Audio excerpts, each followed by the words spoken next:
राजसी सैनिकों ने चंद्रलेखा और आर्यन को घेर लिया था। महारानी के दिल की धड़कनें थम सी गईं। उसने आर्यन की आंखों में देखा, जिनमें अब डर नहीं, एक अजीब सी दृढ़ता झलक रही थी। महारानी, आर्यन ने धीरे से कहा, मैंने आपको धोखा नहीं दिया। तभी सैनिकों के बीच से राजा वीरेंद्र सिंह का आगमन हुआ। उनकी आंखों में क्रोध की जगह एक अजीब सी शांति थी। महल का सच, भानु ने मुझे सब कुछ बता दिया, राजा ने कहा। चंद्रलेखा के चेहरे से नजरें हटाए बिना चंद्रलेखा का रंग फक्क पड़ गया। उसकी आंखों में आंसू थे, पर उसका सिर अब भी ऊंचा था। रानी, राजा ने आगे बढ़ते हुए कहा, आज मुझे पता चला कि मैं कितना अंधा था। भानु ने मुझे वह पत्र दिखाया जो तुमने उसे लिखा था। हाँ, चंद्रलेखा ने कहा, मैंने लिखा था क्योंकि मैं इस सोने के पिंजरे से मुक्त होना चाहती थी, आपकी कैद से। राजा ने धीरे से अपने हाथ उठाए और सैनिकों को पीछे हटने का आदेश दिया। चंद्रलेखा, तुम्हारा पत्र, उसने मुझे जगा दिया। भानु ने नहीं, बल्कि उस पत्र ने मुझे बताया कि मैं कैसा राजा और पति रहा हूं। जब भानु ने मुझे वह पत्र दिखाया तो मैंने अपनी आंखों से देखा कि मैंने तुम्हारी आजादी कैसे छीन ली थी। दो दिलों का मिलन, सभी सैनिक चले गए थे। सिर्फ राजा, रानी, आर्यन और भानु वहां थे। भानु, राजा ने कहा, रानी का वादा पूरा होगा, तुम अगले सेनापति होगे, पर इसलिए नहीं कि तुमने इस षड्यंत्र का भंडाफोड़ किया, बल्कि इसलिए कि तुमने मुझे सच्चाई दिखाने का साहस किया। भानु ने झुककर प्रणाम किया। उसकी आंखों में अब अपराध बोध था।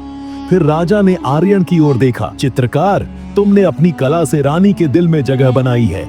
मैं राजा हूं, पर दिलों पर राज नहीं कर सकता। तुम्हें दंड मिलेगा, पर मृत्यु नहीं। चंद्रलेखा आगे बढ़ी। मुझे भी दंड दीजिए महाराज, आर्यन अकेला दोषी नहीं है। राजा ने गहरी सांस ली। नहीं चंद्रलेखा, दोषी मैं हूं। मेरी अंधी सत्ता ने तुम्हें कैदी बना दिया।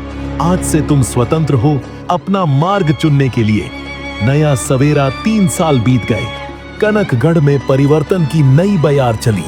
राजा वीरेंद्र सिंह ने अपने राज्य में एक अनूठा नियम लागू किया, प्रेम का स्वतंत्र अधिकार।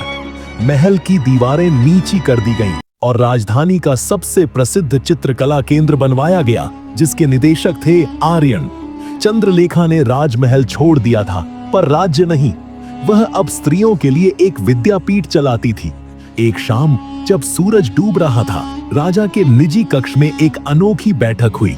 चंद्रलेखा और आर्यन दोनों वहां आए थे। तीनों ने मिलकर एक नई शपथ ली, कनकगढ़ को एक ऐसा राज्य बनाने की जहां प्रेम और कला को सत्ता से ऊपर महत्व मिले। राजा ने अपना मुकुट उतार कर रखा और कहा, मैंने समझ लिया है कि अपने दिल के बंधनों से मुक्त होना ही सच्ची आजादी है। आज से हम तीनों मिलकर राज्य चलाएंगे, एक राजा, एक कलाकार और एक शिक्षिका। आर्यन ने अपनी आखिरी कृति राजा को भेंट की, एक ऐसा चित्र जिसमें तीनों एक दूसरे का हाथ थामे हुए थे और उनके पीछे कनकगढ़ का नया सूरज उग रहा था। अंत या एक नई शुरुआत इतिहास में कनकगढ़ को त्रिशक्ति राज के नाम से जाना जाने लगा। वहां की कलाएं, शिक्षा और न्याय व्यवस्था पूरे देश में प्रसिद्ध हुई और जो लोग कनकगढ़ की कहानी सुनाते, वे कहते कि यह एक प्रेम त्रिकोण की कहानी नहीं, बल्कि 3 आत्माओं के जागरण की कहानी थी, जिसमें एक राजा ने अपना अहंकार त्यागा, एक रानी ने अपनी आजादी पाई और एक कलाकार ने अपनी कला से एक पूरे राज्य का रूप बदल दिया। चंद्रलेखा, आर्यन और वीरेंद्र सिंह की कहानी हमें सिखाती है कि असली प्रेम वह नहीं जो बंधन बनाए, बल्कि वह है जो आजादी दे, और सच्ची सत्ता वह नहीं जो दूसरों को झुकाए, बल्कि वह है जो सबको साथ लेकर चले।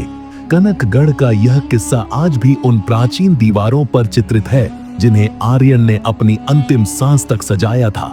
और कहा जाता है कि पूर्णिमा की रात जब चांद पूरी तरह खिलता है, तो कनकगढ़ के खंडहरों में 3 छायाएं देखी जाती हैं, एक राजा, एक रानी और एक चित्रकार, जो आज भी एक साथ राज्य की रक्षा करते हैं।